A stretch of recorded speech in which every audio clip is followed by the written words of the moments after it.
Bonjour, je suis ravi de te retrouver.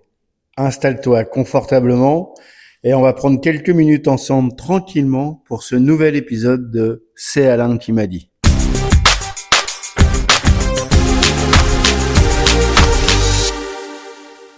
Alain m'a dit un jour avec cette franchise tranquille qui est la sienne, le problème avec l'alignement, c'est que tout le monde s'en réclame. Mais la justesse, elle, ne ment pas. J'ai laissé passer quelques jours et j'ai compris qu'on touchait là au cœur du recteur, à ce qui fait la différence entre un leader qui gère une situation par la volonté et un homme qui est simplement à sa place. Le mot aligné est partout. Les entreprises cherchent l'alignement stratégique. Les coachs proposent l'alignement des valeurs. C'est devenu le nouveau Graal. C'est une idée confortable, l'alignement. Si les briques sont bien empilées, si les processus sont respectés, alors on est forcément dans le vrai. Mais à force de vouloir être aligné, on finit par chercher à rentrer dans le rang. On regarde dans le rétroviseur pour vérifier si ce qu'on fait aujourd'hui est bien cohérent avec ce qu'on a raconté hier. On s'enferme dans une image de soi. C'est propre, certainement, mais est-ce que c'est vivant ? J'ai croisé des dirigeants qui se disaient parfaitement alignés tout en ayant un regard éteint. On peut être parfaitement aligné avec une erreur, aligné avec un vieux manteau, une idée qui nous allait très bien il y a 5 ans, mais qui aujourd'hui nous étouffe. L'alignement, c'est l'ordre. Mais la justesse, c'est la vie. Pour essayer de comprendre ce qu'est la justesse, si t'es d'accord, on va quitter tes bureaux et les rapports d'activité. On va entrer dans une salle de jazz et on va écouter un pianiste qui est en pleine improvisation. S'il se contente d'être aligné, il va jouer les notes de la gamme, respecter la structure du morceau, le tempo, la théorie. Ce sera techniquement correct. Ce sera propre même. Et puis, tout à coup, il va chercher une note qui n'est pas dans le manuel, une note qui frotte, qui grince, qui semble presque être une faute. Mais dans cet instant précis, avec cette intention-là, dans la résonance avec les autres musiciens et l'énergie de la salle, cette note est juste. Elle fait frissonner. Elle dit quelque chose de vrai que la théorie ne pouvait pas prévoir.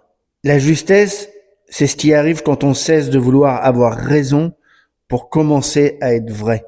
On a souvent tellement peur de la fausse note qu'on finit par ne plus produire aucun son qui vaille la peine d'être entendu. On reste accroché à la partition alors que la vie nous demande d'oser le déséquilibre. Cette différence entre vérifier sa cohérence et ressentir sa vérité, je viens de la vivre de façon très intime avec le projet que tu écoutes.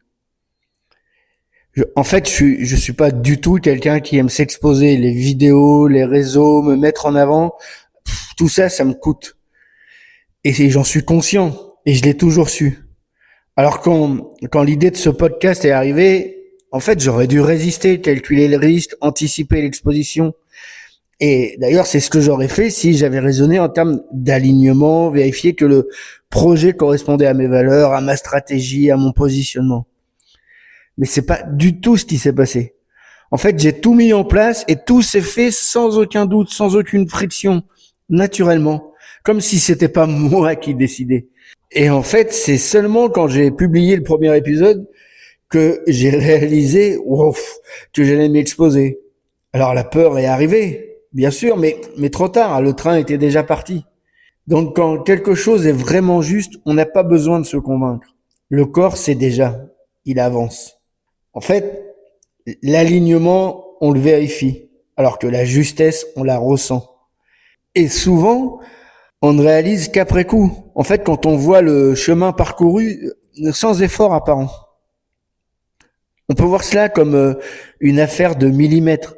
Les dirigeants que j'accompagne, ils arrivent souvent avec des dossiers parfaits, alignés avec leurs actionnaires, leur stratégie, leur image publique. Ils ont fait tout ce qu'il était prévu de faire. Et pourtant, ils étouffent. Pourquoi ?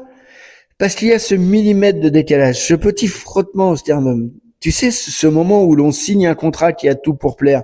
L'argent, le prestige, la logique froide. Le cerveau crie, c'est aligné. Mais le corps murmure, ce n'est pas juste. L'alignement, c'est une construction mentale, une vérification qu'on fait avec sa tête pour se donner raison. La justesse, elle est physique. Elle ne demande pas d'argument, elle s'impose. Pour le dire plus simplement, en fait, l'alignement, on le vérifie, alors que la justesse, on la ressent. Et crois-moi, ce sont pas les mêmes signaux. Rester aligné avec une ancienne version de soi, c'est souvent la voie royale vers l'apnée du leader. On retient son souffle pour ne pas briser la structure. La justesse, c'est le courage de changer de peau. C'est accepter que ce qui était vrai hier soit devenu faux aujourd'hui. C'est oser se dire, ouais, c'est logique. Oui, c'est cohérent. Mais ce n'est plus juste pour moi. Et c'est là, dans ce moment de bascule, quand on lâche enfin le rétroviseur pour écouter son centre, que l'autorité réelle apparaît. Pas l'autorité du titre ou du succès passé. Non, l'autorité de l'être. Bon, avant que tu repartes dans tes urgences et tes dossiers, une seule question. Laisse-la infuser sans chercher à y répondre tout de suite avec la tête. Dans ta vie, aujourd'hui, est-ce que tu es aligné ou est-ce que tu es juste? Est-ce que tu es en train de maintenir une façade impeccable au prix de ton propre souffle? Ou est-ce que tu te sens prêt à écouter ce millimètre de décalage qui t'invite à retrouver ton propre axe? Parce qu'au bout du compte, c'est pas ta capacité à être cohérent qui inspirera les autres. C'est ta capacité à être juste. Allez, on va s'arrêter là pour aujourd'hui. Prends soin de ton souffle, prends soin de ta justesse et souviens-toi, parfois, il suffit de changer de regard pour que la suite apparaisse. Encore une fois, merci pour ton écoute et à très bientôt pour un nouvel épisode de C'est Alain qui m'a dit.